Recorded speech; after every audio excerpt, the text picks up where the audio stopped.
Hi, my name is Amy Colgan-Niemeyer.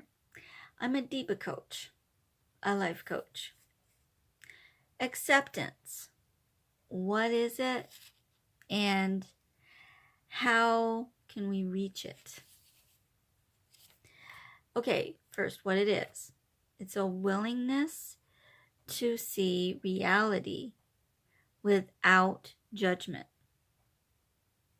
And also, it's the starting point for change. But it's not approval. If you are in a relationship that's volatile, it's not healthy, you may accept that yes, you are in this relationship. It is what it is. But you don't approve of it. You accept it, and then you can decide from there if you're going to stay or if you're going to go. Also, it's not in action. You accept a child's diagnosis, but that doesn't mean you don't do anything about it.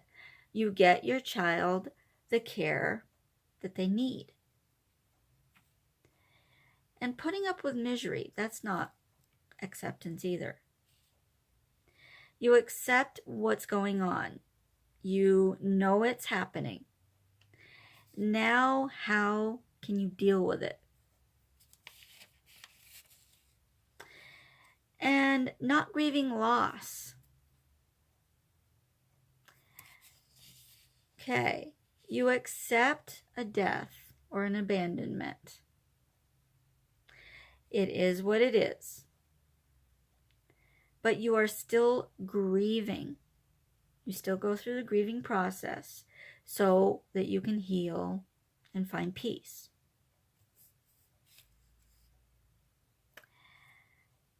Minimizing what's happened or how you feel. That's not acceptance either. You still hurt. You still know that this was a bad thing that's been going on. But you also accept it so you can move on.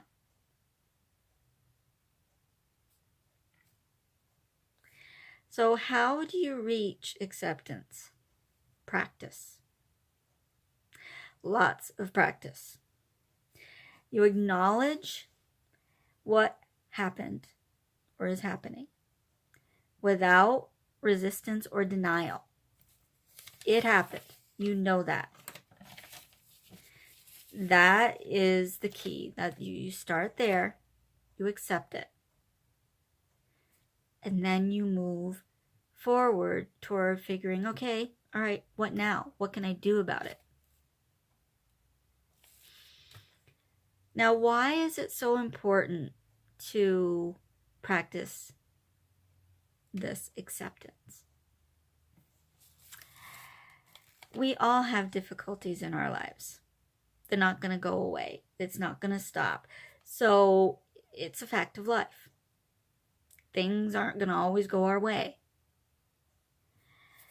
And if we are not accepting of those things over and over and over again in our lives, throughout our lives, we're going to be pretty miserable. So squashing the emotions adds suffering to the pain that you're already feeling, and it makes it worse. Not accepting what has happened or is happening makes the situation totally worse. Avoiding feelings of sadness or pain,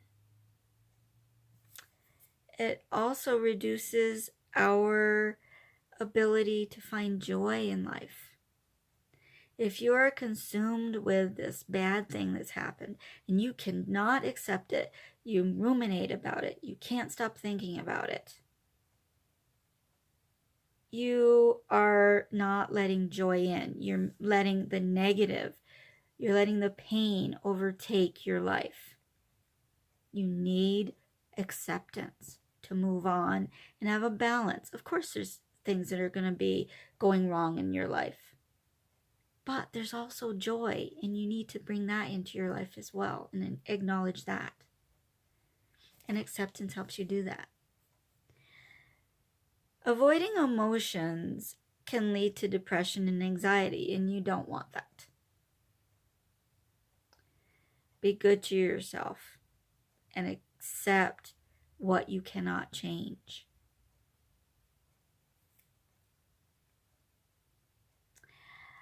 Avoidance can lead to destructive behaviors like overeating, drinking, gambling, overspending, all sorts of things that can end up, making things worse in the end. You still feel sad. Even when you accept what's going on, you still feel sad. It doesn't squash the feelings. You still feel disappointed, but you aren't adding that suffering to the pain that makes things so much worse. And practicing acceptance of minor disappointments can help you to cope with future big stuff, the really difficult situations that may come along in your lifetime. And also, I wanted to mention, it's nice to give, but always giving to a child, no matter what, always giving them what they want, can help cheat them from learning about disappointment early on. Not to punish a child, but to let them know that you're not always going to get what you want. And you need to learn to cope with disappointment. So give all the time, where they can't. Then, they get to adulthood, or they get to a point where somebody's not going to give in to them, and they're just crushed, potentially, because they haven't been told no ever. So it's better that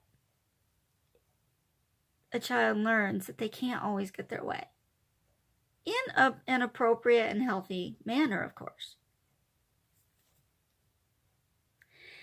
Practicing acceptance helps you improve your emotional and physical well-being as well.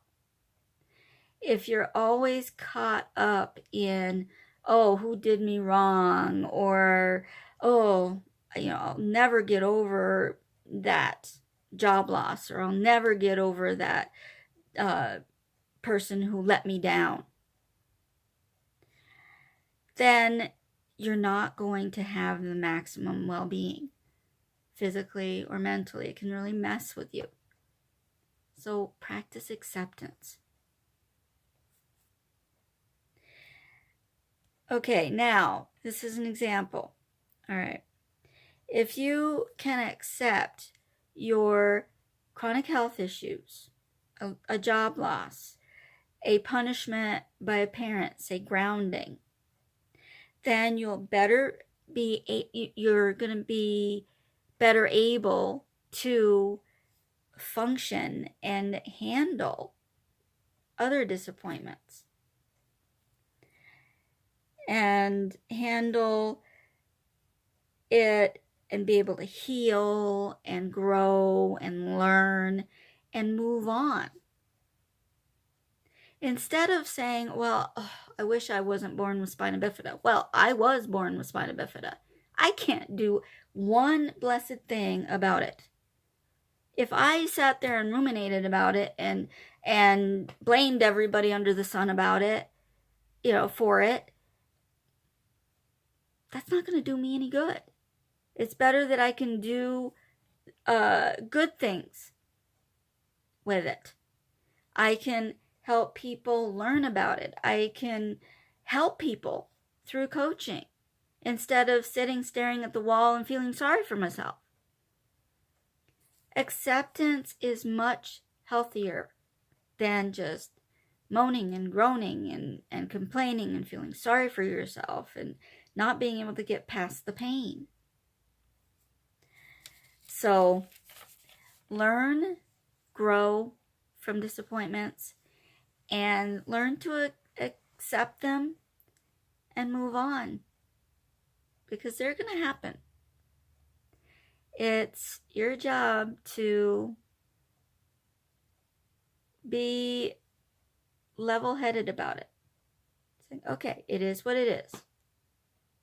And then do what you can from there to heal, learn, grow, change,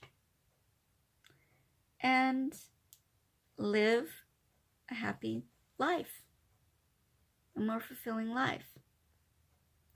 If you have any questions, my email is amy@acnlifecoach.com, or you can comment below. I hope you have a great weekend, and I will catch you here again next Friday. Take care. Bye-bye.